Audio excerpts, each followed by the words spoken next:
Welcome to Tia's Table, where we talk about making fitness and wellness doable for busy women like you and me.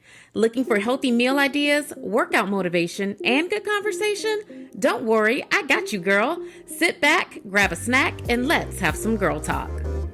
Hey, girl, hey, welcome back to another episode of Tia's Table. I'm Tia, a certified group fitness instructor, nutrition coach.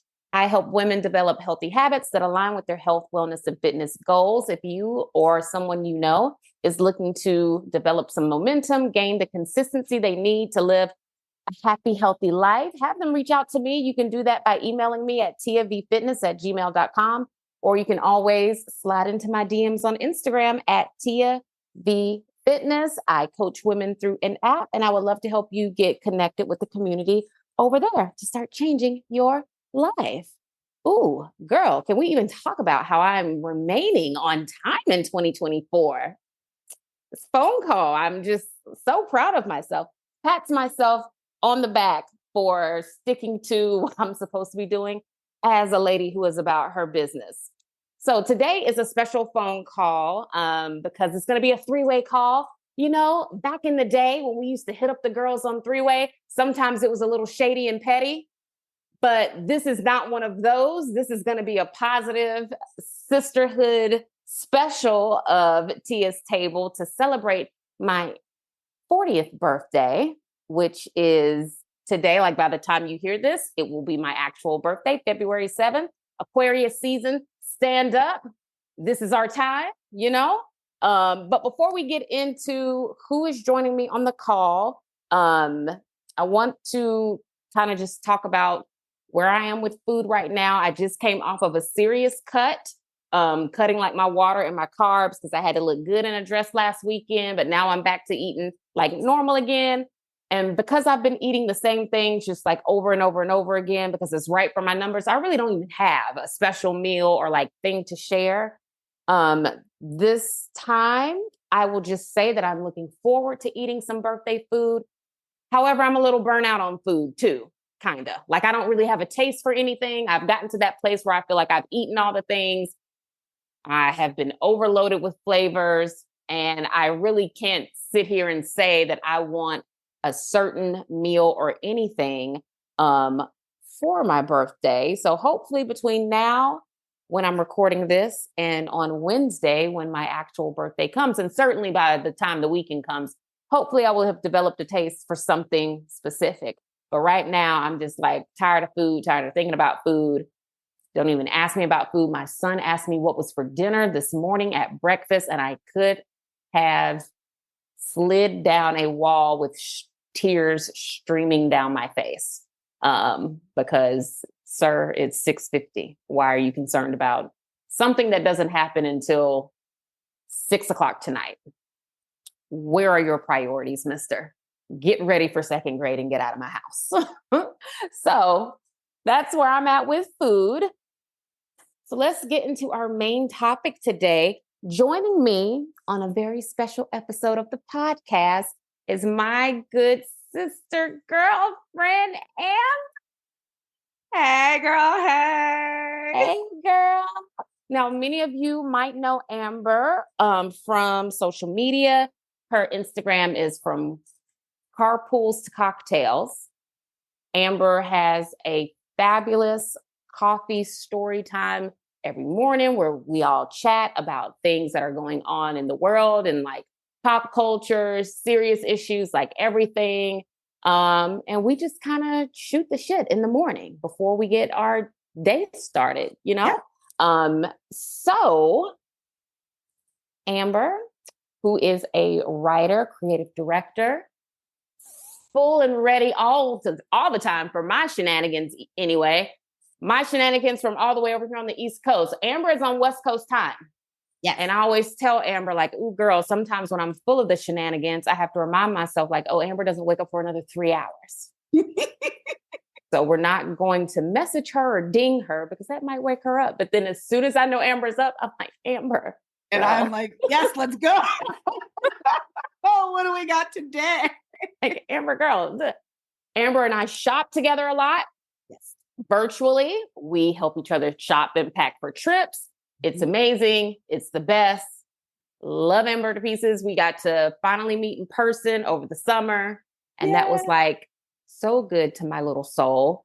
And I'm happy to have you here. Thank you for having me. I'm so excited to be on Tia's table. I know I've never had another person other than my husband on here. Shut up. You're the Well, I first. should have put on like a real bra or something. Girl, no, I don't even have a bra. No one can see us. Like nobody, neither do I. No, it's gonna be audio only. I saw a thread the other day talking about that, about how podcasts should all have video now. And I was like, ooh, you're gonna miss me with that one. This will be audio only. I have some mixed feelings about that. I love, because I'm a visual person, and I know that when I talk, sometimes you need to be able to see my face. You need to see my hands, what my face is, which is why, even though I am a sunglasses girly, I will lift up my sunglasses if we're talking, because you got to see what's happening with my eyes, right? Yeah. But I'm also very much, if we're doing podcasting, I just kind of want the audio, because there's times when I'm like, I don't usually listen to podcasts while I'm like driving or while I'm walking. Don't ask me why. I am a very much like, I am in my house listening to a podcast type of situation. It's very weird. But then the other week I was walking and I was listening to your podcast and I was like, I should do this more often. It's the best. But the downside is I start talking back. So then I look like a crazy person because I'm talking to you. Everybody says that. And I'm like, because you were talking about the chicken and pancakes we had when we went to breakfast, which I still think about to this day. That was in August. And I'm still in February thinking about this chicken and those cheesy grits because they were delicious. But I was laughing because I was like, yes, girl. I'm walking and I'm like, yes, girl. That was such good chicken. And then went to brunch, or went to some places 2 days later and had a delicious chicken and waffle situation. But they were chicken tenders. Ooh. Crisp, I know, right? Because we don't often think about chicken and waffles with chicken tenders, but the crisp on this chicken was reminiscent of what we had at the Breakfast Boys. And it was very much like, oh. And my first thought was, I need to tell Tia about this. Yes. Because I would so appreciate a chicken tender with my waffle, because when you are out eating, I don't always want to do like the chicken wing thing. Right, I just want the chicken. In the chicken in public, and that turns into a whole thing. Like, I want to break my chicken down. And that's really what laid me out, was when you were talking about eating the chicken. And I was like, girl, I understand, because I feel the same way. Like, yeah, I'm gonna fuck this bone up really quick. Pardon that. Yeah. Like, I want to. That's what's in me. It's in me to do that. But you've got me at this cute little bougie, aesthetically pleasing place, and I don't know if that's okay to do that here. I got my cute outfit on. Thank you. Like, I came dressed to be everything my mom taught me to be, but also when I eat chicken wings, like, I eat it down to the bone. I eat the cartilage, everything. Like, I leave nothing. Nothing gets left behind. But that's a tough one for me. So I would appreciate a chicken tender with a waffle or like pancakes, because they have hot honey too. Oh yeah. So I feel like you could really go for it with a chicken tender. And they did a hot honey butter too, and I was like, oh. So see, yeah, those are all of the things I love to hear. All of the things I love to hear. So I need to get my taste buds back into the mood for food, because I feel like after you've eaten so many different things, or you just eaten out a lot, your taste buds do get kind of like sick of everything. Out. Like, I was thinking about this the other day. It's like, I didn't have a taste for anything. Like, I don't want to make anything. There's nothing that sounds good. There's nothing I want to go pick up that I'm like, ooh, you know what? No. I'm like, I don't even want to eat today because I'm not interested in food. And this was one of those days where I'm like, can I just get like an IV drip of like whatever nutrients that I need? And so like, I don't pass out while I'm standing in Target, but also like, I don't want to stop standing in Target so I can eat 2 bites of something that I'm not really that excited about. Like, yeah, that's how it gets. I think. I think food has become like a huge struggle for all of us in the last like 3.5 years because we've been so focused on, okay, well, like, what are we going to eat? What are we going to eat? And we've been in the house. And then it's like, Mhm. we've been eating 12 times a day. And it's like you were saying, your son was asking you at 6 o'clock in the morning, what are we having for dinner? Please, sir. No, not today. This is Nuh-uh. what Not on this Monday, you won't. when my Not. kids ask me stuff like that at like 0 dark 30, I literally just look at them like they have three heads. Like, no. And I will tell them, no, I'm not doing this with you right now. Like, Yeah, I back to can't. me at 3 o'clock. And then sometimes at 3 o'clock, I still don't know what we're having for dinner. So I don't know what I'm doing 5 minutes from now. I Listen, just know my mission is to get you I over got to to that get you to school. school. And that's all I know at this point in my day. All I know is if you don't get them to school on time, the rest of this doesn't even matter. What did I see the other day? I saw a meme. It was like, you're in the front seat having like a total mental breakdown, trying to like get your life together. And your 5-year-old's like, I like a Charizard. And you're like, what? What are you talking about? Okay, that sounds great. Can you please get out of the car and get to school one time? Like, get out of here. Leave me alone. Bless. Okay. So I wanted to talk to you about turning 40. Woo! Club 40 is where it's at. Because that's what I hear. I hear Club 40 is where it's at. It's VIP everywhere. It's no long lines. We're Got so places to unbothered. sit in the club too. Yes, like we're sitting. It's cute. We're comfortable, and I hear nothing but good things about it. It's good. It's so good. I saw something last night where someone was like, please tell me it gets better like after your 20s. And someone who's in their 30s was like, I hear the 40s is lit. And I was like, I'm 4 years in, and this is probably my best decade. I have a girlfriend who is about to be 60 in 2 weeks, which blows my mind. But she's like, my 40s were lit. She's like, my 30s were good.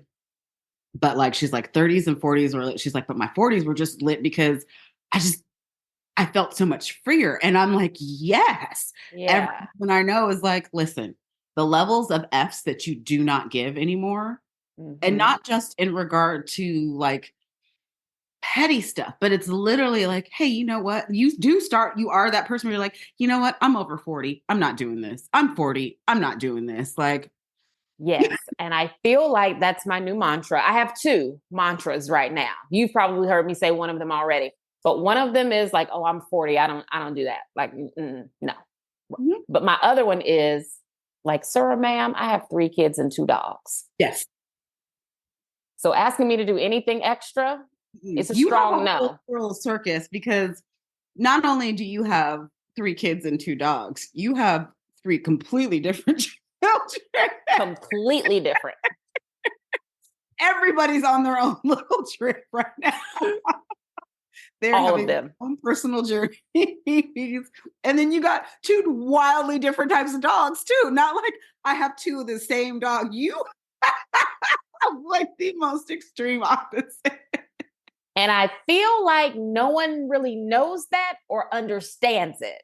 But I'm like, what I mean to tell you, I should have a show. Like I should have cameras following my life, because there's nothing super extraordinary happening over here, but just the day-to-day stuff that happens is so relatable and funny. What was it? You were making something and you had the camera propped up and it was great. And then one of the kids was asking, is it really their birthday? Are you sure that they're this old? And you were like, yeah, I was there. I was like, this is children, because you can be doing the most regular mundane stuff. And they're like, you remember when I was born? And you're like, yeah. And then that'll be the end of the conversation. And you're like, cool. So I'm just going to go back. Thanks for checking in with me. So that's my motto, is very much, I'm over 40. I will say I'm 44. I don't do that. Absolutely not. Like, absolutely. No. I have friends that are in their 20s and God love them, because I think that they're adorable. They are so much fun. And every time they do something, I'm like, oh, sweetie, that's so cute. Yes. It's so cute that you're worried about that. Yeah. Yeah. And I'm like, no. Even when I see like young moms, or not even young moms too, it's a lot of times it's new moms. And they're on the whole like, oh, my baby eats everything. And I'm like, oh, Rebecca. Oh, honey. Like, That's because little Matthew can't talk yet. yeah, and I'm like, they're 3. It's Yeah. cool. And I was like, talk to me when they're 7 and their taste buds have totally changed. And suddenly their favorite food, they're like, absolutely not. No. So, Yeah. No. no, being 40 is lit. I think it's the best in that I have become so much more comfortable with myself. Mm-hmm. And that for me was a really, really, really big thing. I think there were so many years that I tried to fit in and conform. And, we talk about all of this resurgence with like Y2K and all of this energy style wise. But then some of the stuff that people are bringing back, I saw something about quote unquote legging legs the other day. And I was like, we're not bringing back the thigh gap conversation. Like, no, no, no, no. We're not. Half of us have eating disorders or have disordered eating because of these situations, because of the things. And I had to explain to, a gentleman that I used to date when I was younger. And I was like, listen, you got to understand that during that time frame, it was a very whitewashed perspective, right? I went to a predominantly white high school. So my perspective of beauty was totally skewed. So what I thought I looked like versus what I actually looked like, and then didn't realize who I was until I was in college, are two totally different things. Like, but now I'm so flipping comfortable with where I'm at that I'm just kind of like, there's a joke that's like the older you get, the more comfortable you get with going outside of your house looking completely ugly. And I'm like, yes, I realized this the other day. I went to go get pizza and I had knee-high socks on. My bun was absolutely sideways. Like it had started out upright, but I got caught on something in my car. So it was sideways. I had on a sweatshirt that is older than both of my children. My oldest child is almost 22. So that tells you everything. Did I have on leggings or sweatpants? I don't know, but my socks were hot and I had on Birkenstocks. So I had printed socks on, my toes.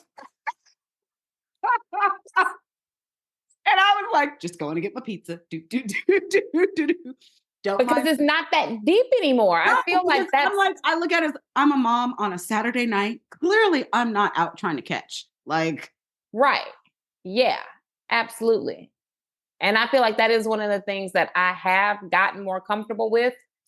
Not feeling like I have to like do it up or put it on like every single time I'm leaving the house. I'm like, oh, I'm not. I will not be putting the pressure on myself to look a certain way just to go to Kroger and Costco and come back home. Cause like, why? Why would I be doing that? Why would I create more laundry for myself? That part. Yes. When I feel literally like I'm don't helping have to. myself out later on. Like, this is really for me. This has nothing to do with anybody else. This is my own personal shit. Like, okay. But yeah, I think heading into your 40s is also a really, really interesting thing. I remember like a month before mine, and everybody was like, it's really funny because you're really excited. And then like the day before, you're like, what the heck? Like, no, no, no, no, this is so weird. And then like the next day, you're like, yes, this feels like old jeans that finally fit and like feel really good and really comfortable. And I think ever since, it's just been the most solid. And I'm not even going to say structured because I am chaos. Just as a person, and it's fine. I'm okay with my level of chaos, but like I just feel settled in a good way, and not in that weird like, oh, I'm settling, but I feel settled within myself. Like I don't have that like there's stuff that I still want to do, but I don't feel like I'm wasting time or time is running out. I feel like time is just kind of like just now beginning, if that makes sense. Yes. That makes a lot of sense because I do feel this strange, like, I don't know, feeling like I'm just starting all over again. Yeah. I do. I feel like I'm just getting started, which is so weird to me because I don't think I expected to feel that way. When you were turning 40, so like when you were still 39, do you feel like you felt that way, or did you feel any type of nervousness or anxiety about like turning 40? Yes and no. It's really funny because I can look at pictures, and I was actually doing a whole memory lane because I was looking for a specific hair color. The struggle when you're like, what was that hair that I had 6 months ago? That was real cute that one time. But I like to look at patterns, right? Because I'm that type of person. So I look at patterns and I look at my own patterns and my histories and so on and so forth. Cause I'm a woo woo girl. So I look into the astrology and the things like that. In 2018, I cut my hair completely just short again, like I did back in the early 90s. And I remember feeling a sense of like relief and stress release. And that it was, as it was growing back in 2019, right before I turned 40, I was feeling very much like, I feel like I'm ready to begin again. Like, you know how they say, like, when a woman cuts her hair, her whole life is about to change. And I always joke with people, like, when I waited until I was 40 to completely blow up my life, like my little picture perfect suburban life that looked like really good on camera and everybody thought it was great. And then it was like, nah, just kidding. And I think Yeah. it was that like really good realization, but it was also very much like I felt like I was on, you know how that night before you turn 16 and you're like, this is it. This is the night. This is it. This This is is my it. year. Same thing, 18, 21, you're like, this is it. That's how I felt going into 40, where it was like, okay, this feels like this is the catalyst. I don't know what for, but I just feel like something is changing. Things are ebbing and flowing, and I'm okay with wherever this goes. And I think with 40, a lot of it, you get so much more structured in yourself. You get more secure, you get more solid, you become more secure with your friendships too. And it becomes less of, hey, you know what? We haven't gone out in 6 months. It's like, hey, girl, so this is my life right now. So da da da da. You and I have mutual friends that live where you live. I live on the East Coast. So I don't get to have that same hangout experience the way that I want to, but we are very intentional about making sure that I check in with them, right? Like we're very, very intentional about having like certain important conversations. And I think since becoming that, because I feel so secure, I've become somewhat of a safe space for other people who are starting their journeys into whatever life. I've had people ask me questions about their marriages blowing up. I've had people ask me questions about their lives or about how are they dealing with, their kids in high school about to graduate. Cause I've done that. I've been there. I've done that. I'm 44 now. We are 4 years in. I got a kid that's already graduated from high school. So, and that's what also is fun too, is I turned 40 the year that she was graduating from high school. So we both had milestones where I turned 40 and then she turned 18, 6 months afterwards. And it was a lot of like, or I tell her all the time, I'm like, hey, you know what? We got a lot of emotions happening right here sometimes. So let's just go to our neutral corners and like take a woo-saw. You're on that younger side of the 13. And I'm going to be 100% honest with you. I'm going to tell you the same thing that I told my homegirl. It was like 13, 14, 15 kind of sucks ass. I'm so sorry. Especially with girls. I love them. They're great. But I think the benefit too is because you're turning a certain age before she gets there. You have that already inner security so you can help her navigate even better. And I think that for me has been the best thing is like, I'm so comfortable with myself and I got so comfortable with my aging, what I looked like, where I was mentally and emotionally, and very, very honest. And I think that as a parent is the thing that changed everything for me is like, you know what? There is no pretense with y'all anymore. Why am I pretending? Why am I hiding? There's days when I'm just like, hey, y'all, I don't got it. And I think that is a product of me turning 40 because it was a 35 that was like, oh, no, I'm going to figure it out. We got 85 balls in the air and you have to be someplace at 5:45 and it's 4:30 and I got to finish this costume and hot gluing and your brother is asking for a snack and he needs, and now I'm like, hey, one of these things is not going to happen. And so yeah, no, and I get that, and I feel like that's a little bit of what I'm starting to experience, just telling myself I don't have to do everything anymore. And one thing that I think I've learned about myself is that like, one of my goals is always to like have more of a life of ease, right? Have more leisure time, those kinds of things. But what I noticed about myself that I would always do is I would attach me having that like fun, laid back time with actually completing things. Like I would make myself feel like, okay, well, if you want to go out to dinner or you want to go do this or go do that, make sure you get all of this stuff done before you go so that you can truly like enjoy yourself while you're out. And it didn't occur to me until like maybe a couple weeks ago that I'm like, oh, well, doing all this stuff before I actually give myself that good time Mm-mm. is like the worst. And It you're the makes you adult not now. want to go. Yeah, you're the adult now, and you don't have to Earn my leisure. that part. And I think Yeah. that's the biggest struggle, especially for Black people, because we've been so conditioned to, you got to do your chores before you go play, right? Mhm. You got to do this before you got to do your homework, before you go call your friends and hang out with this. And there's times when I'm like, I don't have to. Like, I can do whatever I want. Yes, there's times when I absolutely regret it. I'm like, shoot, earlier me did not make a smart decision by not doing these dishes, and now it's 11:15 and there's dishes in my sink. Is it hurting Mhm. anybody if I leave them? No. Is it going to drive me insane a little bit because of my own issues? Yes. Yeah. But at the end of the day, but yeah, like the whole concept of not having to earn rest, right? Yeah. And to earn that, like, I remember, I think I was pregnant with my son, and I remember my mother-in-law saying something. I was standing in the kitchen, and I have a tendency to stand like a flamingo when I'm in the kitchen, like about to like cook something, or I'm looking at a recipe, and it looks really awkward, but it's super comfortable for me, right? Mhm. And I remember her saying, she was like, "You don't sit down," and I was like, "What are you talking about? Of course I do."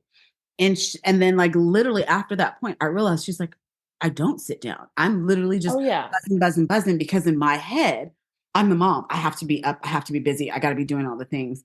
Mhm. And I think somewhere between 38 and 40, it was like, you know what? No, you don't.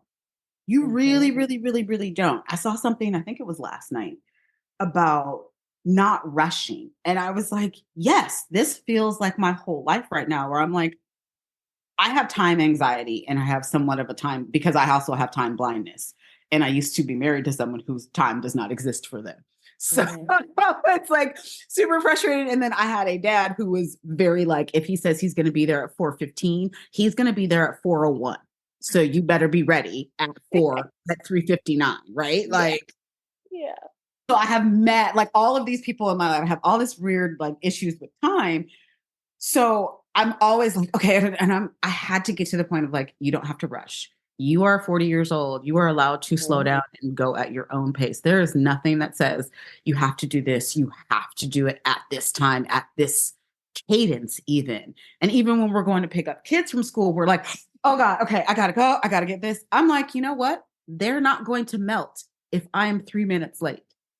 Right. Even driving to school, I have to remind myself that as well. Like, guess what? I would rather us get there safely and in one piece than almost kill us and like get into 3 accidents. And I live down the street from the school. So that was always the thing, like, oh, we almost died 4 times today. And it was a 0.3 minute drive. Like, And we're not even that far away. and because what? What am I rushing for? Like, what am I Yes. rushing? I remember hearing the bell ring walking down the hill with him. And he was like both of us were like, oh, shoot.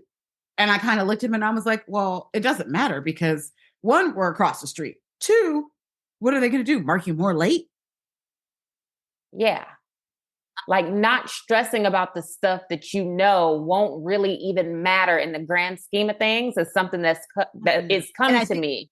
that is the biggest thing with 40 is like, none of this matters. There is no, Yeah. when you get to the end, there is no checklist. There is no, oh, I wish you would have made more money or did this. Like my dad used to always joke when I would tell him to save his money or do whatever. He's like, Amber, I can't take it with me. So it makes sense that I spend it on y'all now. And I didn't get it then. And now that he's older and he can't do as much, I understand. And I'm much more appreciative of that. I was like, wow, I'm so glad that we could do that with you then. And I let you do that because that was the thing you wanted to do. And now with my kids, I'm like, listen, life is short. We can only do so much. So let's enjoy these 20 minutes that we have. And yes, you guys are being absolute wackadoodles and doing none of the things that I have asked you to do. But you know what? This is kind of more fun than you guys doing the things. Like, Yes, like being more like laid back and going with the flow, I think has served me well. Like as I come into my 40s, I'm not nearly like as like wound up in type A as I used to be, because I used to be like, oh, let me research everything. Let me just have all the answers all the time. Let me make sure I'm doing everything all the time and I'm getting things done so that we're always like exactly where we're supposed to be. And then I got to a place where number one, I was exhausted. And I'm like, oh, who can live at this speed of life like forever and like actually maintain it? Not me. I'm literally dying by the second. Like I might look okay on the outside, but on the inside, I'm like dying inside. I'm like this on the inside, you know? Or I realized that I was constantly in multitask mode where I would be like doing something but talking to somebody. And now I'm doing something else and I'm talking. You're showing me something, but I'm doing something, but I'm watching it, but I'm doing, and I'm just like, oh, Tia, you cannot. Because you're not present. Because you're not present for any one thing. Like I'm not present for the meal that I'm cooking. I'm not present watching whatever this video is you're trying to show me. Like I'm not present for anything. And my attention is so extremely divided that begins to wear on you too. And I'm like, oh, I got to let a lot of that thinking and like living go so that as, you know, as I come into my 40s, if I want to have a life that's full of ease, I think, you're going to have to get to a place where you're just okay with not getting as much done. And then also realizing that nothing's going to happen to you if the things don't get done. Like you're not going to get grounded. You're not going to get grounded. I have to remind myself, I am not going to get in trouble because I didn't finish the laundry, because I didn't make the bed, because I didn't cook the dinner, because I didn't, you know, write that note or follow up with that teacher today. No one is going to punish me. It's not going to matter. And I know it's probably an unpopular thing to say, but I even like pass that down to my kids. Like when they're stressed about something, especially something school related, I'll take a look at what it is and I'll be like, you will literally never use this ever again in life. Wait, don't stress about it. Their dad gets mad at me sometimes because I'm like, listen, at the end of the day, like we'll have conversations about grades and I'm like, so listen, at the end of the day, are they happy? Are they healthy? I honestly do not care if he figures out this concept of whatever, because it does not make sense. And guess what? We grew up in the generation where you're not going to have a calculator with you. And now we're all like, ha, suck it, math teacher. Not only do I have a calculator, I got a dictionary. I got everything at my fingers. I got a whole computer, lady. That I can use, because it was something, and it's the same thing. My son was doing something with math over the winter break, and I remember looking at it, and I looked at my daughter, and I was like, I don't know how to explain this to him. And I was like, so you got two options, my guy. Either you got to wait till you go back to your dad's, or we can struggle through this, and both of us can be frustrated, which is not going to help anybody. So I'll do it where I'm like, okay, do this for 25. We set a timer. And then I'm like, all right, after that, we're done. We're not going back to it. What's done is done. We cannot change anything. So it's fine. And his dad got upset about something. Like he lost a water bottle. And when I tell you my kid has lost like 5 water bottles this school year, it's very and I'm like, sir. But also I'm like, at the end of the day, it's a water bottle. Yeah. Like we can buy more. Yeah. Even losing your glasses. I'm like, you know what, dude? Oh, that's what it was. He lost his Invisaligns. Bless his child, my sweet child's heart. I love him to pieces. But he was so stressed. And I told him point blank, I was like, listen, we expect you to lose these. I'm going to be honest with you. I was like, we absolutely expect this. We just need you to tell us. Nobody's mad because you lost them. We're irritated because you didn't say anything right away. But at the end of the day, I'm like, it's fine. It's fine. Like he was so, you could see the visible relief on his face. And I'm like, this is what parenting at a different age looks like. Because when my daughter was the same age, I was still in my 30s and I was wound so tight. And I still apologize to her to this day. Cause I'm like, you know what? There were times that it wasn't you, it was me and outside factors. You just happened to be one little speck. So now I'm raging at you for whatever. And I think she's like, yeah, this version of you after 40 is like kind of a much more chill, relaxed mom. You're just kind of like, okay. Yeah. Like, okay. Like, it's fine. Like, I'm not stressed about truly any of this. Of the mindset that I'm not arguing with you if you don't pay any bills in my house. So I'm not arguing with strangers on the internet. I'm not arguing with my mother. I'm not arguing with in-laws. I'm not arguing with their dad. You don't pay any bills in this house. I'm not arguing with, I'm not even arguing with my children because y'all don't pay any bills in this house. Because you don't. I feel So like that's another thing. I was like, I'm not going back and forth with people anymore. But most importantly, I'm not going to get stuck on someone else's hamster wheel that part. anymore.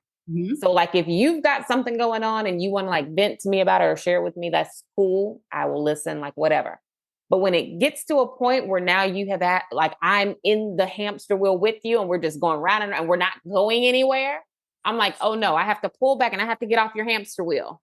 Because stuff like that, I can tell I have a very low tolerance for it now. Maybe as like when I was in my 20s or 30s, like, I could kind of ride Because we out lived certain for the drama situations. because we thought that we needed that drama in our lives, right? And I Yeah. always look at it like I always felt like I needed like the drama that, oh my God, my life wasn't exciting unless there was something going on. And it's Yeah. like, actually, it's really flipping cool if there's nothing going on. And I'm not going back and forth with anybody. I'm not, again, like you said, I'm not getting on your hamster wheel. I'm not even participating in your vent sessions if it's not in alignment with me. And I appreciate that as I've gotten older, girlfriends will call or text and say, hey, do you have capacity right now? Or can you listen to me? Like, I don't need to fix anything. I just need to rage. Like, okay, Yeah. my best friend, we've been best friends since we were in college. So for like 20 some years at this point, which sounds ridiculous, but whatever. I called her one morning and you knew it was bad because it was 9:15 in the morning.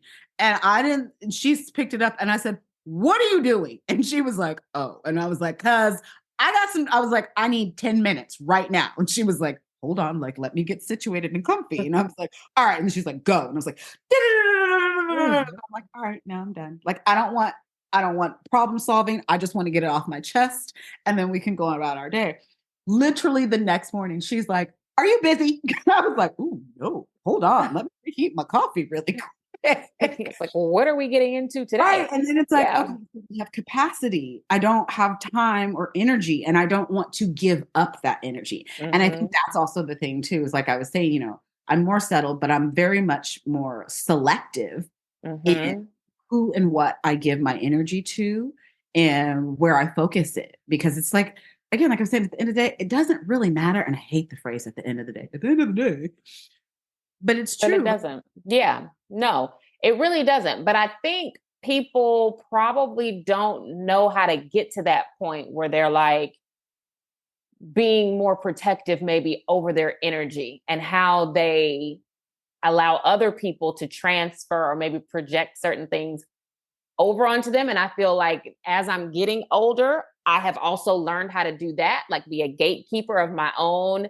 energy. And I don't allow people to like transfer their shit over to me anymore. What are some of the things that you do to kind of help you with that? I know you journal, right? I do. I'm a writer from the word go. I have been like, and it's so embarrassing. I got journals from when I was like 12, and I absolutely like, I read some of them and I was like, this is the most cringe thing I have ever read in my entire life. Like, wow, 12-year-old me. Wow, 16-year-old me. But the cool part is I can look back and I look at the growth, right? Which is my favorite thing is be like, oh, child. Like, God bless 21-year-old Amber because my good sis was going through it. Okay. Yeah. 27-year-old Amber also going through it. Like, oh, good God, I just want to hug her. But I always joke, I did the artist way a couple years ago. And it starts with morning pages, right? You get up in the morning and you just free flow, like whatever is, you just brain dump. So it doesn't have to make sense. It doesn't have to be prose. It doesn't have to be pretty. And that's always been a really, really big thing for me to help clear my mind. And I can always tell when I'm not doing it because then I feel congested in my body, in my energy. It feels stifled for whatever reason. It's the same reason that I have midday dance parties because, throwing that ass in a circle is healing. And I don't care what anyone can't tell me any different. Yeah. But journaling has been the thing. I did this morning too. I have a daily gratitude journal. Our good friend LaShawn had shared with me the journal that she uses. I was like, oh, I love a 5-minute like thing. I also do like daily gratitude lists. I might not do it every day, but I'll do it at least twice a week where I just run everything that I'm excited about and grateful for. And it can be the mundane of like, hey, you know what? I managed to get that blackhead off of my nose without leaving a mark. Like that's the best. This is a great thing today. Or my skincare. My skin looks amazing this morning. Like love that for me. When Mm-hmm. have a good day. And it's been that really good release for me. And then to have that quiet, like I don't do well with meditation because I am one of those people whose mind is, as soon as it quiets, it's like, that girl's is time, the top of the line. Like literally, that's what my brain is doing. I'm like, my Jones. Like I cannot help but not be. And they're like, ooh, like, girl, no, you're supposed to be one with the universe right now and communing with the birds. No, no, no, no. I know, but Sexy Red is playing in my head. Right. And Yes. that's part of the problem is like I will have like some really, really bad like Master P from like 1997. Like, oh yeah, I'm about it. Like, why am I And remembering then I'm like, happened to Mia X. Then like my brain just that starts to part? like Yeah. go And then down you the go in rabbit a whole hole. rabbit hole of like, when I stop this, I need to go look that up and see where she is. And also, whatever happened to that pink t-shirt that I had that I wore to that one concert? It's a bad thing. It's bad. Mm-hmm. But like journaling is always a way for me to get whatever is in my head out of it and then be done with it in whatever way. And sometimes the answer to what I'm seeking is actually in the words that I've written. I just don't think about it because I'm just and then I'll be writing and I'm like, oh, did I just have an epiphany? And it's that whole like look for the camera moment. Like you guys saw that, right? Like we all just caught this moment. No, okay, just me. But So it's do you write every day? yes, Every day, Amber? I do. Because okay, so I am a Gemini. I am ruled by Mercury. I have a lot of thoughts all the time. You have a lot of things to say. I have a lot. Girl, I be wanting to be so mysterious, so hard. And I just this mouth though, I just can't. I be trying so hard. Feel like I have a lot of thoughts. And this might be the Aquarius in me. I just don't feel the need to say. Oh, no. Yeah, because Aquarians, so y'all are very like, y'all are mysterious. Which is the cool part because you guys can detach. And then you have this air of mystery, but you guys can be in the scene and people will know nothing about you. Right. So one of my best friends from college, her birthday was yesterday. She and I are Gemini. And so like I sent her yesterday, February 4th at 4:44 p.m. Happy birthday to my Aquemini because and I waited all day to catch 4:44 and screenshot because one, I knew she would appreciate it, but also like I've known this woman for 20 plus years and there's so much stuff that I'm like, I have no idea about that. I have no idea because y'all are just mysterious and you like, it's good. And I am mercurial. So I got questions and I need to have answers to my questions. So I'm going to ask people my questions. Yeah. Ask a question internally, asked and answered, and then go on to the next thing. And I'm like, ooh, can we do an informal poll? Because I have questions. And I was like, to find out if y'all are also in this same round. You know, this is why I do polls and coffee stories. Cause I'm like, it can't just be me, right? Like, am I tripping? Right. Are they tripping? Like, let's get to the bottom of this. But the journaling has always been my thing. And when I tell you, I got 800 notebooks, like it's the funniest thing to be on the phone with me because I'll be like, ooh, hold on. I wrote that down somewhere. What notebook did I put that in? And then it's like, is that the one with the crystals on the sticker? Or is that the mushroom cover one? Or is that the butterflies one? Like, I think it was in, no lie, I wrote down a random piece of information. No, I had a reading. I had a tarot card reading. And I wrote down some random part of the reading in a notebook. I knew exactly what it looked like. It was sideways on the page. It was in blue ink. Could not for the life of me figure out which notebook it was in. And went through 5 little notebooks and then finally found it. And I was like, well, this is not the page where I thought that it was going to be. But okay, there's that just in the same thing. I should put this in a real journal. And what? Yes. So, okay. So my thing about, because I got myself like a really cute custom made journal. It's like vegan black leather and it's got 40. it's got I already know that it's like super aesthetically pleasing and you're never going to use it because it's gorgeous. It does. And on the front, like it's got 40 embossed on the front, like in gold, right? Ooh. Ooh, I had to go with black and gold. And so I'm like, okay, so is this journal like, are women our age, are they like journaling diary style, or am I supposed to be following like prompts, or is it whatever you like I would want it to be? Because there's times when I see prompts around and I'm like, oh, that's a really good question to ask myself. Like, where am I? What have I done this month? I don't journal like that necessarily because my brain doesn't work like that. My brain is much more like, I should have returned those pants to Zara yesterday instead of going to do da da da da.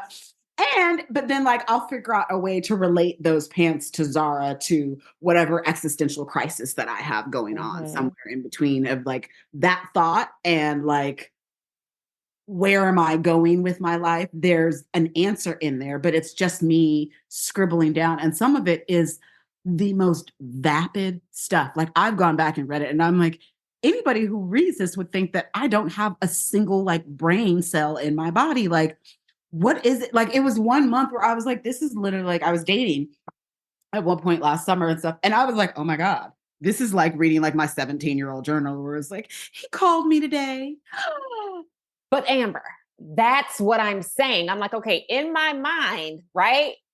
40-year-old me on Wednesday, because I say I'm going to start on my birthday. 40-year-old me is going to sit down in some comfy clothes. In the musical background of my mind, I'm going to hear that Moesha, do, do, do, do. And I'm going to be like, dear diary, today I turned 40. Yeah. My children wanted me to go to the same rundown Mexican restaurant spot we always go to. And I used my voice and I spoke up and said, absolutely not. Not today, Satan. Not today. I told them we could go have those tacos, even though they are yummy and priced very well. I told them we could have those same tacos on Friday. Like whatever it is. But that's what I envision. I'm like, am I going to sit down every day? But it doesn't have to be about like that. And I think that's part of the thing is you're thinking too much in that, like, okay, I have to sit down and like, because that's how my brain works. And I get that. Like, okay, because I think about that too. Like, God, this is so stupid. But a lot of times it's literally just instead of me sitting there and like letting my brain do all of this stuff while I'm like watching TV or whatever, I literally am just like, you know what? Give yourself 5 minutes, get out whatever nonsense is in your brain. And sometimes they're not even like, it's bullet points. And when I look at like my notes, God bless anybody who ever tries to read or decipher any of my notes, because it's like a thought and then like an arrow and then like another random thought and then like an arrow and like they go in order, but they don't. It's more or less like, okay, so like even today, I'm probably going to come back from my entire day and be like, all right, so I had a great chat. Like, I'm so excited. I got to be on Tia's podcast with her, like love her, da, da, da, da, and then run like all of the things that I love about you and just how I'm so grateful for like friendship and all of the blossoming relationships. And like, that's what it turns into, where it turns into me just being like, oh my God, I'm so grateful. Like, I'm so grateful. I was thinking about this last year. My OG is one of my best good friends and she's going to be 60 in a couple weeks. And it is the most hilarious, amazing relationship of my entire life because we are two totally different decades, but she calls me a young OG because I remember so much stuff that like she grew up with. But we like laugh because I'll be like, like I told her something about last year. I was like, I am so grateful that I get to do this work with you. Like, I don't care about anything else. It's like, there's literally days where I just sit there and I'm like, God, my life has gotten so cool in the last like 4 years. Like if you had told me in 2019 that this was going to be my life 4 years later, I would have been like, yeah, okay. Like, you're crazy. Yeah. I'm 40. I got 2 kids. I have a marriage and da, da, da. And now 4 years later, I still got the 2 kids. They didn't go anywhere, but I lost the husband and like all of that stuff, but it's all good. Like it was detrimental for a little bit, but it's all been good. And it literally ends up me being like, wow, look at how far I've come. Look at the steps that I've made. Even when you and I talk about consistency and progress with working out, like I was looking at my Peloton earlier and was like, because I got up, I worked out this morning. I was like, Tia would be so proud of me. Like, I'm getting up, I'm getting my So workout proud. in. Girl, that I set my alarm today because I was like, oh, child, I do not want to get up. It is raining, pouring rain. All I want to do is stay in my bed. Mm-hmm. One, I got to go get my hair done later. So that's a reason for me to get up. Two, we were talking today and I was very excited about that. But it's very much like, oh, okay, so I'm going to run this. I'm going to talk about this.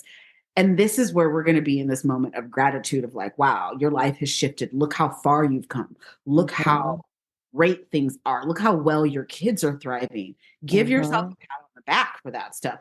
That's what my journaling turns into. And then sometimes it is waxing poetic about like, you know, I should eat better.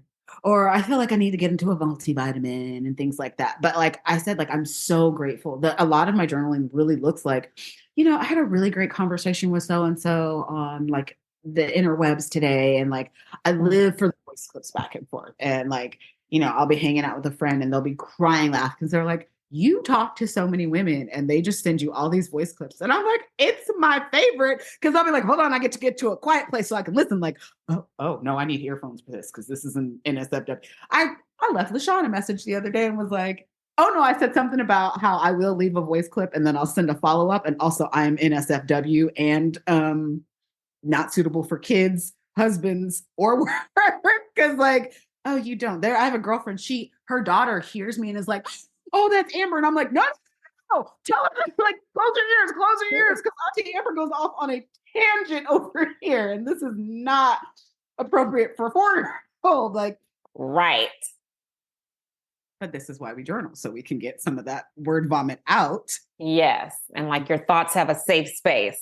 Yes, that is my safe space for me to just word vomit whatever nonsense I'm feeling, even if it can literally be like, she looked at me weird today, and I feel like her energy is weird. Yeah. Like I feel like my journal would be like, them people down at Costco had me real messed up today. And sometimes it's got to be like that, because sometimes you'll be like, I'd be wanting to fight back, but like I also live in this city, so I can't. Yeah, like I just came to get produce for the week. I didn't come down here for nobody's attitude. Yeah, stuff like that. And the lady looked at me weird, and then I had my daughter with, and yeah, and so now it turns into a whole like process. But the journaling has been like, I can always tell when I don't do it for a while, the difference in my energy, and I'm like, I feel congested in some way. And like for me, I've been doing it for so long. It's literally like, okay, you have a lot going on up here. In order for you to like, transmute some of that, there's 3 things that I do. I write, I work out, or I shake my groove thing in my living room awkwardly. And God bless, thank God there are no cameras in my living room, because my goddess, if you could see some of the where I'm like, I can do this move. No, girl, you can't. You don't have those levels of coordination. But you bring up a good point, though. I feel like, and so this past weekend, my best friend celebrated her 40th birthday. We're a week apart. Yeah. And her birthday party was Saturday. At her party, of course, they're playing great music and we're dancing. And the whole way back home yesterday, I was thinking about how good that felt to my body to be like around people that, number one, I know and that like know me. So it's like, it's no judgment with anything. I don't have to put on, I don't have to do small talk, like nothing. Like you literally just come for the fun. So we're dancing, we're joking around, having a really great conversation. And so yesterday, the whole way home, I was thinking, man, I need to figure out how to copy and paste that kind of energy and like fun time into my life on like a regular basis. And so when I hear you say like, you just dance in your house, like just because that's where I'm trying to get to a place where I'm like, not that I want to completely ignore my responsibilities, but I want to be able to shut it out. Dance break in the middle of it. And then that's when I'm like, oh, 5, 6, 7, 8, boom, boom, boom, boom, boom. Yeah, I was a cheerleader. I still know certain moves. Like I will break a whole routine out. Yes, because bring it back. Yes. Like I live for the midday dance party, and everybody, like my kids laugh. When my daughter was really young and it was just me and her, and I had her on the weekends, we would have a Saturday night dance party every Saturday night. Like, when they're in that 3 and 4-year-old stage and like you're trying to get them to wind down for bed, but you don't want to pump them up, but you don't like want to sit them in a corner somewhere because then there's too quiet. So we would literally like just get all our wiggles out. And this is what I do in the middle of my day. Like I get zoomies like dogs do, where I'm just like, like in my house. So I will literally be like, okay, well, I feel a little like blocked or I feel a little weird right now. Let me go put on whatever playlist. And then the next thing you know, I'm in there just being ridiculous, like looking like one of those little wind car wash people. Yeah, the car wash guys with the little arms. And I'm like, I laughed like New Year's Eve. I was in here dancing by myself and I was laughing so hard because I had both tripods set up and I was like, I should really just put my phone on and start recording. And then I was like, absolutely not. This is for me and me only. Yeah. Because the awkwardness and the way that I almost just ate shit sliding across this carpet in my socks. Like, that's just for me to remember. But the dance party feels so good. And it's also that connection with friends when you feel like you're in a safe space and you don't have to put on any pretense or there's nothing. Like I always joke, one of my best friends from college is like, she's my favorite because she will come over and we can just sit on our phones next to each other. I'm like, years ago, she and I she was one of the few friends that I could just sit and be quiet with. And I loved that. Like we can literally just sit here. We don't have to say nothing. We don't have to talk about nothing. We can get all our talking out in the first 20 minutes. And then we can sit. And then we can also do things like bake cookies. And I can put on the tunes and we can vibe out while we dance in the kitchen. Yeah. Same thing too is, and I also try to get back to that when I am thinking about how to take care of myself and like, okay, I need to make a decent meal. So what's going to make this meal make me feel good? Like, let me put some music on while I do these 3 things really quick. Because 9 times out of 10, I don't want to chop vegetables. That's how I talk myself out of cooking all the time. It's like, I don't want to do these 15 steps to make this one meal that it's going to take me 20 minutes to eat. Then I spend 45 minutes cleaning up. But if I have good music, then I feel. And then it gives me that same energy of like, oh, maybe it's like how it was with my friends. Like, oh, this was that song. And remember when TR was just ha ha ha ha ha ha ha. Yeah, and it gives you like a little bit of a moment to kind of like vibe out and just forget about stuff. And I think that's why this weekend was just so great for me because I'm like, wow, for that few hours that I was at her party, I wasn't thinking about anything that I had to do. I wasn't thinking about my kids. I wasn't thinking about anything other than like being in the moment, having fun, and kicking it with my friends. That was it. And that was so beautiful. Actually what 40 feels like, right? Literally just being present in the moment and not really thinking like, that there's other stuff you got to do. There's stuff on your to-do list, whatever have you. But the beauty of it is like, guess what? It's going to get done at some point. Yeah. And I don't have to do it all today. And that I feel like American moms, Black moms, we have made it our mission to be so good, to be so above and beyond. We are burning ourselves out trying to be these perfect parents. We're trying to reverse engineer the way that we were parented. So then we're practicing gentle parenting and we are also, trying to take care of ourselves at the same time. And then sometimes we got ailing parents. So we got to incorporate that. And there are so many things that require our time and attention. The beauty of this 40-year-old self is very much knowing, hey, you know what? There's 15 things that are requiring my attention. But right now, my daughter wants to hang out with me. So that's what I'm doing. Right. Yeah. Because it does not happen all the time. And when it happens, like I tell people all the time, mine is 21. When she wants to hang out, I am like, let's girlfriend. Hi, let's be besties. Like, come over. You want to sit next to me? Like, oh, you're going to stay down here and watch a movie with me? That's so exciting. And then like, she'll just get up and walk away. And I'm like, oh, did I say something? It's over. It was short-lived. Like, it's so beautiful. So I try to really be in that present moment with right. them. Like, been the benefit for me for everything is really just being present. It's just being, you know what, at the end of the day, it's fine. Yeah. Like it's fine. And it's all going to work itself out. What have you noticed about yourself, like maybe physically since turning 40? So tell me, like, what are some things that I can expect? I've heard people talk about like their hair thinning. I've heard lots of different, I don't want to call them horror stories, but I've heard I some think not so everybody's flattering body is things. different. I think for you it's totally different because you are already going into it. Like you are so good at your meal planning. You're so good with you're taking care of yourself physically, right? Those aren't Mm-hmm. things that like are a big deal. And same like for me too, like I was always, pretty thin for the most part. I had pretty good, I have terrible eating habits and I own that, but I've gotten a lot better. Uh-huh. But I think the biggest change is like now in this middle 40 stage is when I'm starting to notice, like, okay, so now I got a little more junk in the trunk than I used to. And I'm excited about that as someone who was Mm-hmm. a member of the Small Booties Matter Club for the longest. Mm-hmm. Like, I'm very like, look, this is happening. It's happening. And then it's very much like, okay, but is this happening because like I'm gaining weight? And then am I gaining weight in these weird places? You do have all of these weird changes. What did Tabitha say the other day? She was like, hi, we're in our mid 40s. And she was like, we are thin and fat and not all in the same day. And I was like, yes, Yes. this is where you're starting to look at yourself and you're like, oh, the things that I put in here matter. It matters how much sleep I get. It Mm-hmm. matters how much water I drink. It matters if I have a vegetable twice a week or not. Like, those I think have been the biggest factors for me has always been like, okay, I am a French fries and cheeseburgers type of girl. And I'm Mm-hmm.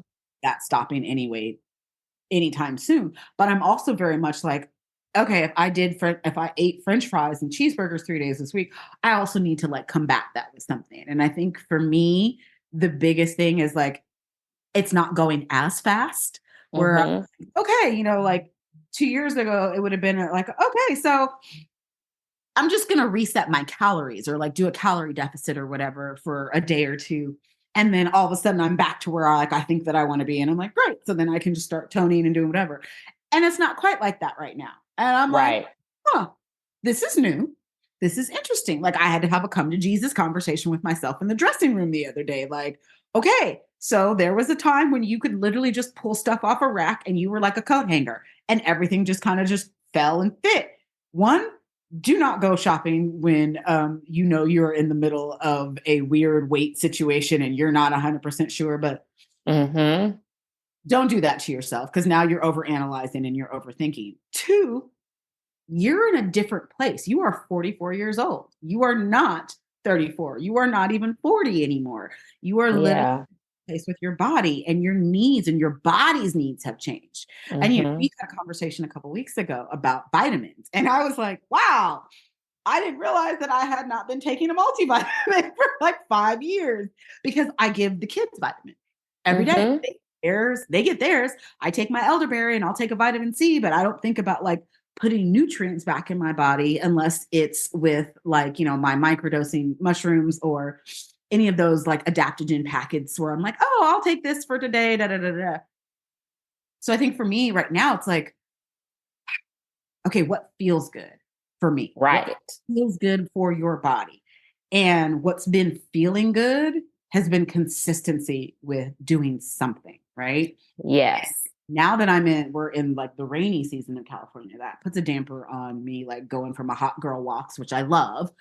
But that just means I have to be more consistent with like the yoga workouts that I'm doing at home. And so it's very much Mm-hmm. like this morning, I was like, she's going to be so proud of me. And I love that for me because even if I don't tell you every day in my head, I'm like, somebody's going to be proud because I did this workout. And it's me, but it's also like nice to be like, oh, Yes, like I work out. You know, when I think about being consistent and like staying with my same routine, like as I continue to get older, I do notice that like if I'm not getting enough sleep, then like it's like Tia, there's no way. Like mhm. there's no way you're going to be able to wake up and do everything you're supposed to do, work out, do all the things if you are not well rested. So I think one thing that I have already learned about myself is like, oh, before when you were younger, you could survive off of 4 hours of sleep. Like you Yeah. could still like battle Yeah. through the day and not even feel sleepy. Like, you know how your eyes will feel sleepy, like you just want to close them. I could make it and not even have that drowsy, like sleep hangover feeling. Whereas today, right now, as I am talking to you, I feel like I could lean back in this chair and go to sleep right now. If I knew I didn't have to go do school pickup, like I could go to sleep right now because I feel like I've been sleepy since Friday. Yeah. Yeah, because it was like such a busy weekend with like long hours, car rides, like all of that. So I'm like, I've been sleepy since Friday and I can feel it. And I can feel my body saying, you think you want to go do all these things this afternoon, but maybe what's in your best interest is for you just to sit down that's the and beauty rest. of aging and also being cognizant of your aging is listening to your body and being able to be like, hey, you know what? Maybe when we were 35, we could function off of 3 hours of sleep and go get 25 things done and also cook dinner and still be burnt out, but like make it through bedtime. Barely make it to bedtime, but make it to bedtime. And there's times now where I told somebody, I was like, man, I was watching a movie with my kids one night. It was 10:45. I was fighting for my life on this couch where they were like, can we watch the next? And I said, mm-hmm. And my eyes were closed. Closed, like sleep. I have never been one that's like, I'm not a napper. It's not my brain, I have a window if I'm going to take a nap. If it's after 3:00, it's not happening because then I'm going to be up all night. And then I wake up and I don't know if it's 1982 or 2070. So yeah, do this.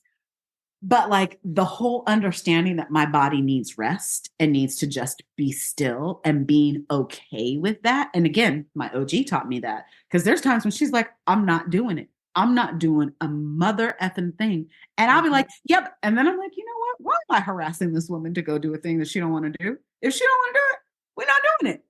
And it's the most freeing thing that I have learned from her is to just say no and have your no be your no, but also fully understanding that it's okay to let your body rest. It's okay to be still and to decompress and to be like there was a time last year. What did I do?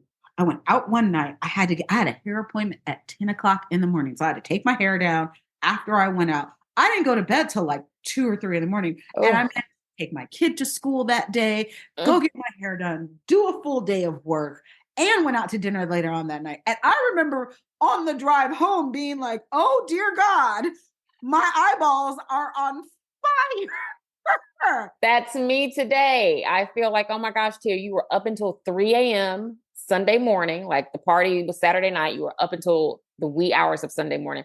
You went to sleep for like 4 hours because, you got to get up. You got to get checked out of a hotel, which, by the way, switching topics so ever briefly, it really disturbs my adult spirit that check-in is at 3, but check-out is at 11. 11:00 in the morning.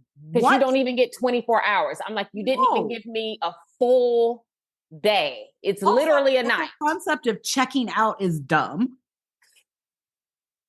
I'm just leaving.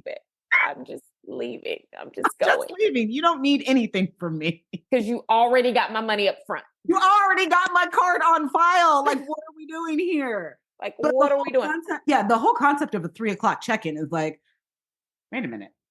Yeah, like that disturbs me. But so then we had to be up and like we ate breakfast, we checked out. Now we're like trying to make our way back to Atlanta. And we got home last night at like 9:30. By the time we were like, like in here, like brought our stuff inside, it was after 10:00 by the time I went to bed. And I knew then that I would feel the way that I feel right now. I knew it. Well, I probably knew that on Friday, if I'm being honest, that Monday was going to be rough for me. But yeah, like I feel like my body is saying like, oh, like, girl, you don't have enough sleep. Like you're not functioning on enough gas to try to go do anything extra. That, like, we used to actually function for days and weeks at a time off of negative sleep ratios. Girl, off of like 4 hours of sleep. 4 hours of sleep. 2 liter of Dr. Pepper would be running through my veins at all times. Go to class. I would drink a Nestea, have some saltine crackers, and go about my whole day off of just hopes and dreams and wisps of a prayer. Yes. And I used to work at a club, so I wouldn't even get out to go to work until 11:00 at night. I was not coming home before 3 a.m. when I was in my gosh. And No. now I'm like, oh dear God. I posted something the other day, like, do not ask me to come out after 8 p.m. I am already high and in my pajamas. Because yes, I am.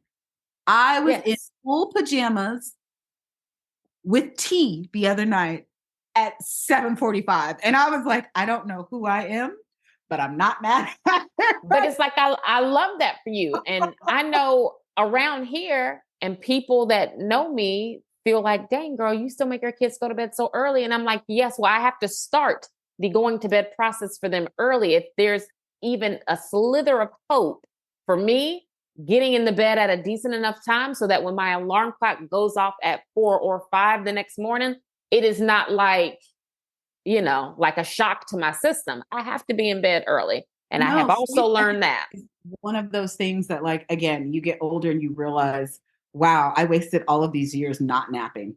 All of that time that I could have been sleeping, I chose to do nonsense Mhm. and be silly. And now I just want to take a nap. I And said now it I in just want to sleep. December that I just wanted to sit and do no things for like a week. And I Hmm. did that. And once I did that, like my body was like, thank you, girl, because we could not handle another 2 days of like ripping and running and going here and going here and going to hang out and doing this. And I love to hang out. I love to do stuff. Hmm. But there's times when I'm like, no, I just don't have it. Or the kids will want to do something. And I'm like, look, guys, we did 5 things yesterday. Hmm. I can do no things today. Yeah, like I don't have it in me to do another thing. Another. And I will tell them sometimes, I'm like, all right, so here's our options. We can do these 2 things today, or we can do these 3 things tomorrow. We cannot do all of them at once. I Mm-mm. got one day in me of where we can do all of the things. And after that, I have to rest. Yeah. That's really where my body is at now. It's just like, girl, you should just rest. You should be still and you should go home and just sit and like be quiet and sit within yourself. Go journal if Hmm. you go find a good book to read. Do whatever, do some brain activity, but not like a physical thing where you need to like actually be. Right. Not doing anything where true labor is actually involved. And that is my goal for my 40s. I'm like, I need to get to a place where I am getting to like do things that I actually enjoy doing and making sure that all of my time is not full of like tasks and chores and to-do lists and And just that not all your time is full as a whole. right. I think we look at Yeah. our calendars and we're like, oh my God, like I am not doing anything on this one particular day, but I have Hmm. no, sometimes you just need a day to do no things, and that's fine. Like Yeah. my girlfriend asked me a couple weeks ago, she's like, oh, what are you doing tomorrow? And I was like, not a damn thing. She was like, oh, that's right. Like you're on fun employment. Yeah, I don't have anything I have to do save Yes. for the stuff that I got to do. Yes. Everything Right. else is like optional.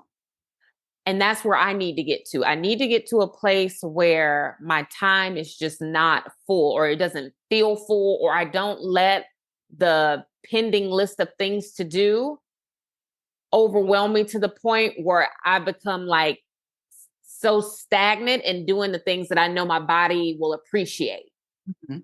Yeah, like that's where I need to get to a place where I'm like, Tia, it's okay Where if the you read a afternoon book. dance party comes in too, because you get your little dance party in, you move the body, Yes. you're like, okay, I feel good now. Okay, now my synapses are firing. Now my brain is ready to go. Now I can sit down and write this email. Now I can figure out what it is that we're having. Hmm. Now I have the energy to go deal with Miss Brenda at the school and ask why no one has turned in my son's glasses for the last 3 days. Like that type of Right. stuff. You need to pour in. And I think this is the biggest lesson I took away from turning 40 is you have to pour into you before you can do anything else Hmm. pour into other people. You cannot continue to pull from an empty cup, or in regards for those of us who drink coffee, you can't continue to drink the lukewarm coffee and not just reheat it. Like you have to do the thing. Like if you want it to taste good and to be good, you got to Hmm. reheat it. So in order to do that, you have to reheat your system. You have to do a switch in some way, whether it's a body movement, whether it's just getting out of your comfort zone. So maybe your day looks like you normally on Tuesdays, you go to Target, you go to Costco, you go to this, but if you wake up and you don't feel like doing any of that, don't do it. Yeah. Like I know that there's times when it's like, oh, I don't want to do any of the things, but like we literally need toilet paper. So like you Right. have to go do the thing and then you're mad the whole time because you didn't want to do it.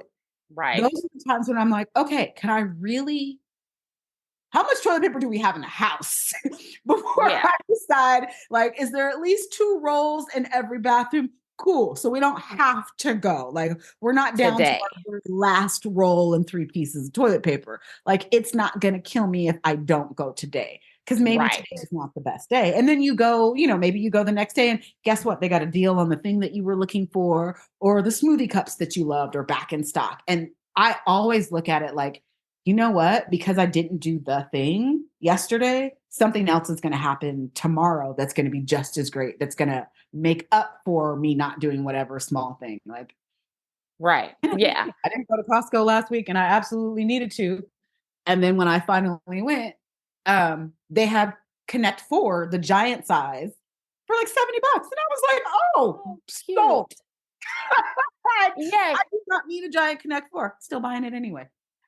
So see, yes, and that's something that I've been repeating to myself over and over again in the moments where I do feel like, oh my gosh, I just have so much to do and I can't do this other thing that I really want to do because of all these other things that I have going on. I've started practicing like slowing my thoughts down and telling myself like, Tia, you're exactly where you're supposed to be. Yes. So if you're running late or if things aren't done or my attention is wherever, I have been slowing myself down and telling myself, like, you're exactly where you are supposed to be. So if this is what you are able to get done right now, or if this is what's in front of you right now, then clearly this is what you were supposed to be doing. And Well, that's one you'll of get to my other things phrases. eventually. My mantras is I'm exactly where I'm supposed to be, even when I'm not. Yeah. And I say this and people always laugh because they're like, no, Amber. And I'm like, no, no, no. I am exactly where I'm supposed to be, even when I'm not, even when I'm supposed to be someplace else. I'm actually exactly where I'm supposed to be and doing exactly what I'm supposed to be doing. There's times when I am supposed to be in book club. I was supposed to go to whatever, but I'm having a conversation with somebody or I went out to go experience something else. And when I tell you it is 10 times more rewarding than doing the thing that I was supposed to do. Mm-hmm. And I think you said a really good thing about slowing your brain down because as moms, we're always on, which is why we get so frustrated with the husbands and the men, right? Because we're always 12 steps ahead and we're thinking about, okay, well, we got to do this. And then in 6 weeks, we have to go back for dental cleaning and yada, yada, yada. Oh, yes. All of that, right? But in order for us to make sense of things and to make our bodies work in the best possible way, we have to slow our thinking down and our responses to the way, like it turns into that fight or flight. And then that's how we get anxiety where I'm like, oh shit, I was supposed to be someplace. Like you were saying the other week, or you thought you were going to go work out, but then the dentist was like, hey, BT dub. Oops. Yeah. Hey, 6 months ago, you made this appointment. Right. That could have gone several ways. It could have been, oh, no, no, no, no. I have to go get this workout in because this is the way that my day is scheduled and set up. But because you are so flexible already, you're like, it's fine. I'll just pivot and do this way. There are so many people who are so rigid, they can't do that.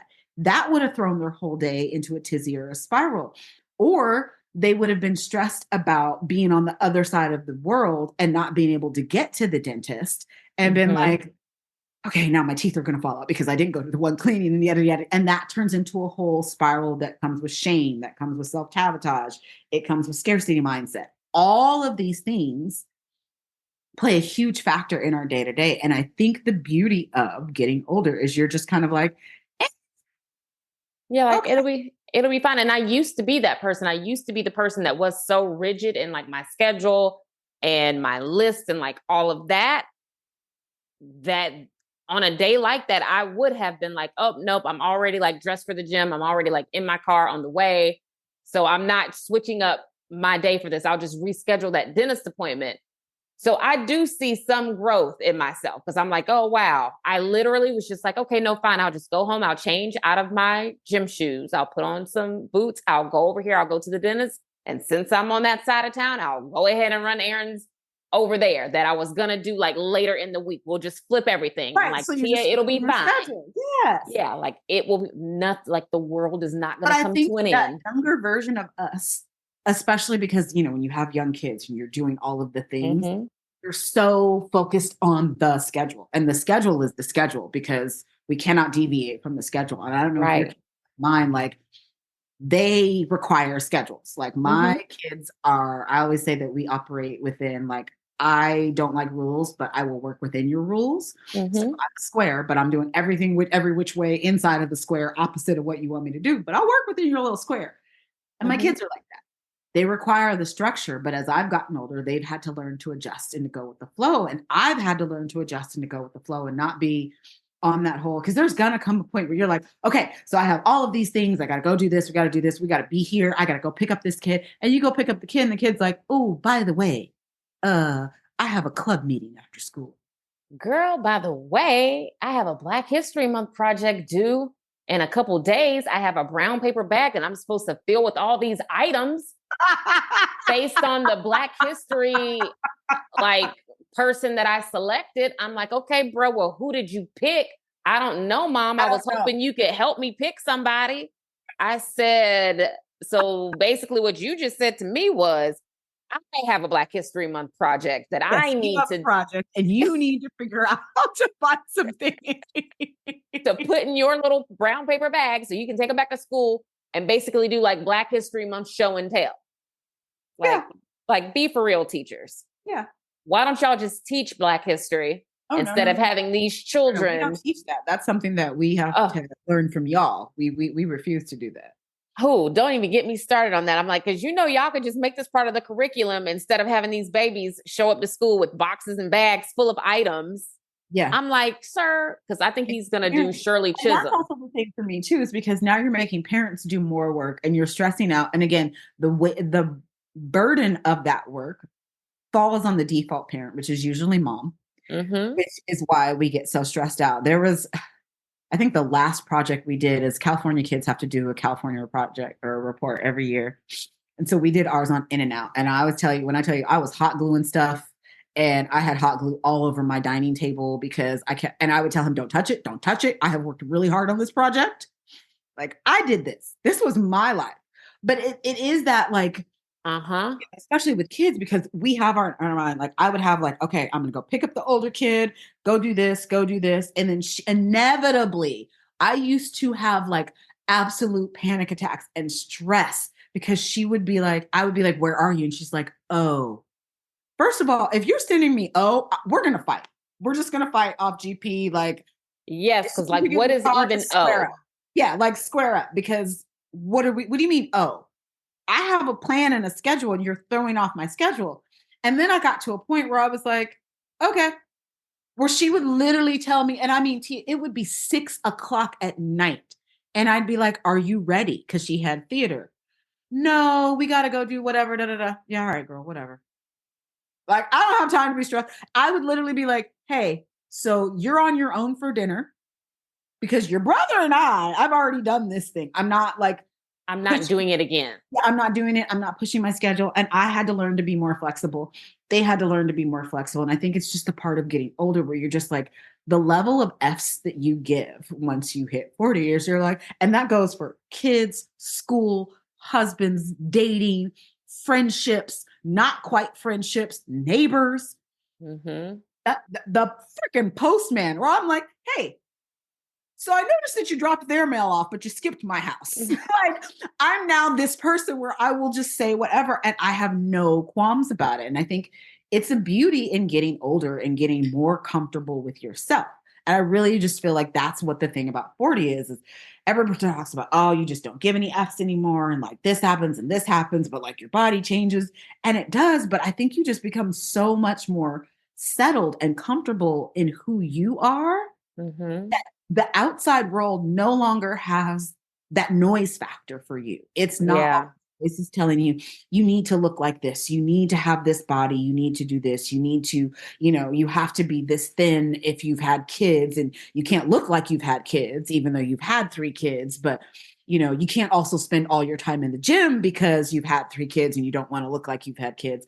because no one wants to hear about how well you're doing in the gym and how much weight you've lost, unless you've done something drastic. And then we really want to know, but like, we don't want to know the details. And you're just like, Mm-hmm. no, there's too many rules. I don't care anymore. I'm going to do me. I'm going to wake up, roll out of bed, look the way that I look, Yep. on about my business. And that's it. Like, there is no, oh, I don't have that same energy of comparing myself to the mom Mm-hmm. sitting next to me of like, oh, well, she seems to have her life together. And like, I don't even know what we're having for dinner any of the days this week. And it's Tuesday, like, and there's the mom that's like, hi, here's like, I used to have a school mom friend that literally had a whole summer itinerary. Like, she would be like, on Tuesdays, it's splash day. Da, da, da. And I was like, I am a failure as a parent because my kids have been on devices for 12 hours today. And we are laying in front of the air conditioning. Like, but also that feels really good for us right now. So just getting Mm-hmm. comfortable with like, no, we're not going to do that. No, I'm not doing that. And now what? What are you going to do? What am I going to get in trouble from the stranger? Yeah. Go on, No, girl. and that's where I'm at. I'm at a place where I'm just like in my 40s, I'm going to be more free, I'm going to be more flexible with myself primarily. I'm going to be more free, I'm going to be more flexible, and I just want to like flourish in the fun of life See, more. write that down. You want to flourish in the fun of life. Yeah. I think that's going to be your 40 mantra is you are 40 and you are flourishing in the fun in everything. And you Yeah. find the fun in all of the stuff, whether it's you cooking with the kids or you guys doing your food challenges or your cook-offs or whatever. And you're really getting settled with the fact that like, this is who I am. Mhm. To we can always change, and we know this, and we have a hard time with this, but I think the beauty of being 40 is you have that flexibility of being like, yes, this is who I am, yes, I'm also open to change, but I don't have to just to fit into someone's ideal or mold, or Right. even my own ideology of what I think that I'm supposed to be like, or what I think the world is expecting of me. Because I think Yeah. that's our biggest struggle is we're so focused on what we think other people want us to look Mhm. like, behave like, say like. Mhm. People spend 10 minutes with me and they're like, oh, you really do have a potty mouth. Yeah, this isn't a show. This is literally how I talk. Okay. You didn't buy a ticket. No. This is And when for y'all hear real. me and I'm not cussing like a sailor, that's a conscious effort for me. Like, I Yeah. have to consciously think about that. I have a good girlfriend who does not swear. And the fact that we are even friends is banana pants. Everybody's like, oh, when you say, and I'm like, I know, but it works. But we're both in this over 40 stage of like, I'm just not tolerating it. I'm not being it. I'm not giving into that ideology of this is what you're supposed to look like, or this is what it's supposed to feel like, or you're supposed to have kids that do this, or you're supposed to. Right. No, this is just how I feel. Like, when you and I talk about consistency, and I'm always like, how do you people work out every day? And like, when do you do this and then make the dinners and the things? And like, how do you find time? One, I also realize like, I have to wake up at a different time. There's no way Yeah. you can fit in that in. But No. it's really about like, okay, I can't do this because I think that that's what other people are doing. I got to do Mhm. like what works for me. So yeah, if I want to do yoga, a morning yoga session at 12:45 in the afternoon, I'm still gonna do it. What are they gonna report me at Peloton? Right. Yes. And that's where the flexibility comes in, I think. Just knowing that I don't have to, even if I decide I'm going to do all this stuff, I don't have to do it in any one way. As That long part. as I'm doing it in a way that's going to work for me and not have me like stressed for no reason at all, then it really doesn't matter how things get done or even when they get done. Yeah, you hit it on the flipping head. You have to do what's best for you in the way that works for you, no Mhm. matter what that looks like. No matter what that looks like for your kids, even if it means that they don't get to do whatever the thing that moment, whatever, guys, we'll do it tomorrow. Y'all are Yeah. fine. No one Like, died. we will all I tell them this all the time. We will all make it through this. Like, when you're Yes, I tell disappointed, my kids that too. And I'm like, we're hey, all guys, going to make it. tomorrow, it'll still be there. Yes. The odds of the thing not being there are slim to none. So, like, or what is it? We were doing something and my kid was like pressed about getting something in Target. And I was like, bro, it's fine. It's Target. Like, it will be in there. Like, it's good. And of course, we go and it's not there. And I was like, well, Well, that didn't now, work out in my favor. now we got to ask Jeff Bezos if he has it. That's the other thing is like, guess what though? We have options. So Mhm. now we can go do this. And, it's the same thing as, we keep talking about being relaxed and being accepting of things. And I think this has been my thing for the last 4 years, is just really getting comfortable with saying no. Mhm. And that being the end of the sentence and just being like, yeah, I'm not going to do that. Yeah. Well, yeah, no, I don't want to. Yeah. Like, the number of times people have sent me things and I'm like, oh yeah, I don't want to do that. Yeah. Oh, but you know what I think? I don't want to do that though. Yeah. And Yes. that is, for me as the youngest child, as a people pleaser, was always like the struggle, right? Like, I'm not allowed to say no. I'm not allowed to say I don't want to do Mhm. that. Now as an adult, no, I don't want to do that. I have no desire to help this person in that particular way. My favorite aunt wrote a book. God love her. She wrote a like self-help book for tweens and teens, whatever. So she calls me and is like, hey, can we talk? Can I ask you some questions about like promoting my book? And I said, no. And she was like, because I started laughing. I was like, I love you. But if you're about to pick my brain to me as your Mhm. niece, the answer is immediately no. Also, it is December 28th.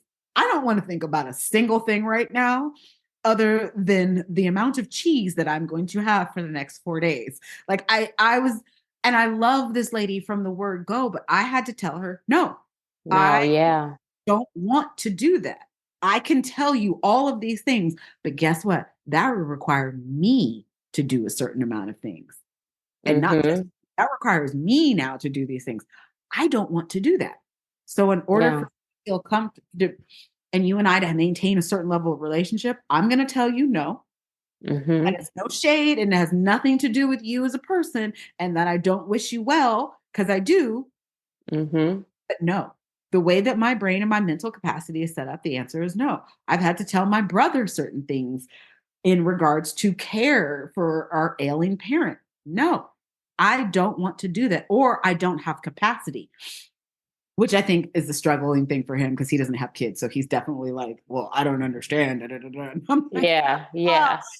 I Yeah, have a but it's about people not bringing you out of your state of rest. And I know for a fact that happens to me way more than I would like to admit. Like, I'll say to myself, like, oh, this weekend I'm not doing anything. I'm not going anywhere. Like, I'm gonna finally have a couple days of just like at home rest time.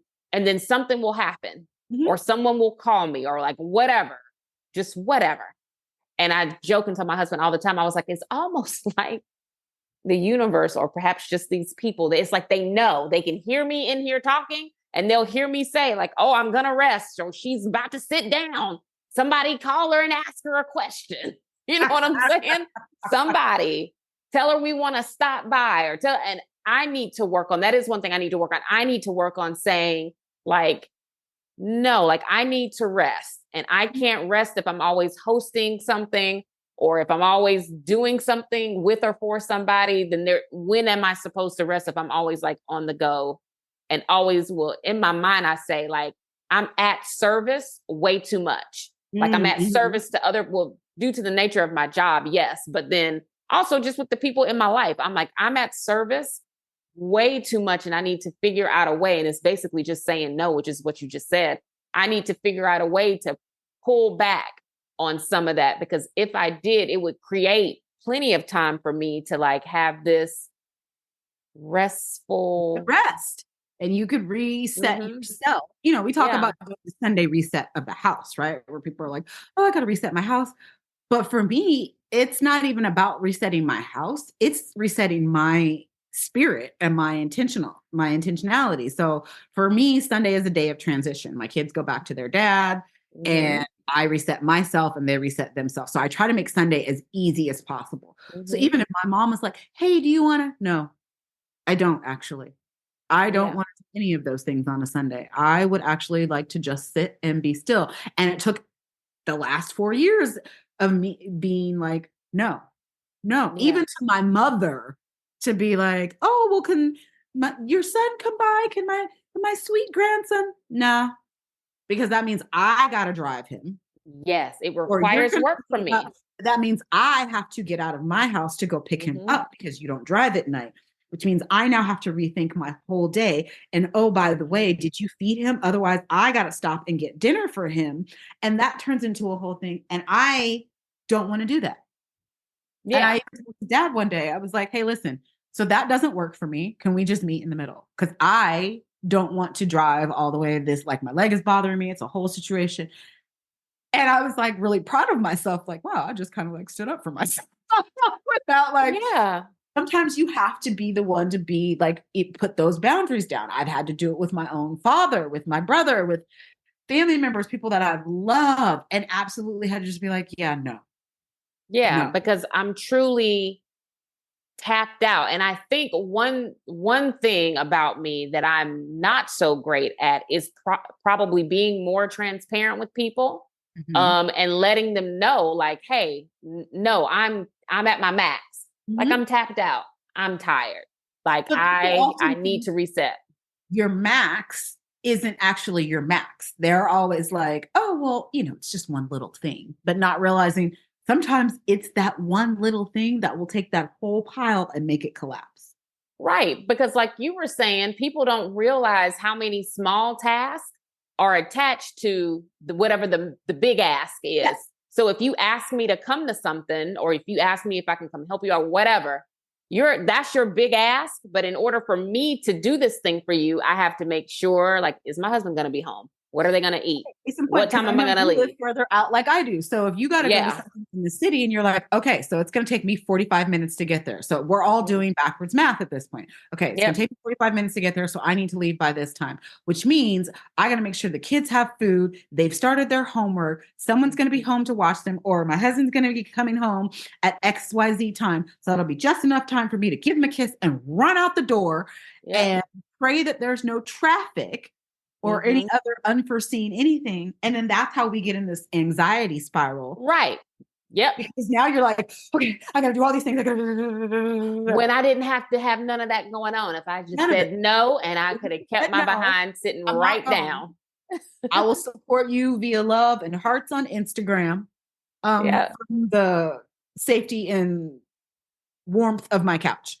Because Yeah. what I'm not doing, like the other day, I was supposed to go to a networking event like an hour from my house. It was pouring rain all day. And it stopped like right before I was supposed to leave. And I was like, going nowhere, Yeah. going nowhere because the number of steps mentally that would require for me to just go Hmm. and then to go hang out for what, like an hour and a half? Yeah. Like, no. No, I can't. And I really like, I wanted to, but everything in me was like, you don't have capacity for this. So why Right. are you going to stress yourself out? And then you'll be even more stressed. So even like today, I'm like, okay, so what do I have to do? I got to talk to you. And then I got a hair appointment at 3 o'clock. That's it. That is my agenda for the day. Anything else Hmm. that gets done in between is just a blessing and cool, but don't anybody ask me to do anything else because sometimes that's the thing that I can't do. I've had my ex-husband call me on a Friday and be like, hey, by the way, the kids' glasses are ready. Can you pick them up tomorrow? No, that was not on my Saturday agenda. Yeah. I am not going Yeah. in that direction. And it's like little things like that. Can you stop at the grocery store? Can you do this? Can you do that? And I'm just like, no, I have to start saying no to those little day Mhm. changing moments more often, because I'm like, no, because I'll say yes to you and I'll do you this favor. I'll do whatever it is you're asking me to do. Not realizing that now that has truly made me like behind in a sense on my personal stuff. Then you, And without now I'm realizing, you stressed. internalize the resentment of having Hmm. your day messed up. Yeah. Yeah. Then you're irritated. Well, now I'm irritated because you threw off my whole plan for the day and da da da da da da da. And a lot of times, like I have to recalibrate myself sometimes and be like, hey, you know what? And, okay, that's not what you were planning for today. Okay, cool. My daughter is perpetually late. Like she absolutely has time blindness to the point where I'm like, girlfriend. Yes. And she'll be like, I'm sorry, my time blindness. And I'm like, okay. I say what I need to say and then we get it over with. But it's always funny to me because I'm like, and I had to explain it to her. I was like, so here's the thing. I said, when I have a plan, if I'm trying to leave by 6:30 and you are still at your house at 6:30, now my whole stuff has gone backwards. Right. It's a domino. Yeah. And I'm internally spiraling. Is anything going to happen? Absolutely not. Is it going to make or break our neck? No, not really. But internally, I'm spiraling. My cortisol is yes, my rising. cortisol is up so high that I have to like go now have a come to Jesus meeting with myself. And it's like your brain starts doing yes, I feel like the Big Bang Theory where all the things are going, and I'm like, okay, just relax, just relax. Like of the day, it's not a big deal. Yeah, but it's like it's just sometimes it's those little things. So there's the things, those are those things that I've had to like really sit with myself and like, okay, how can I recenter myself?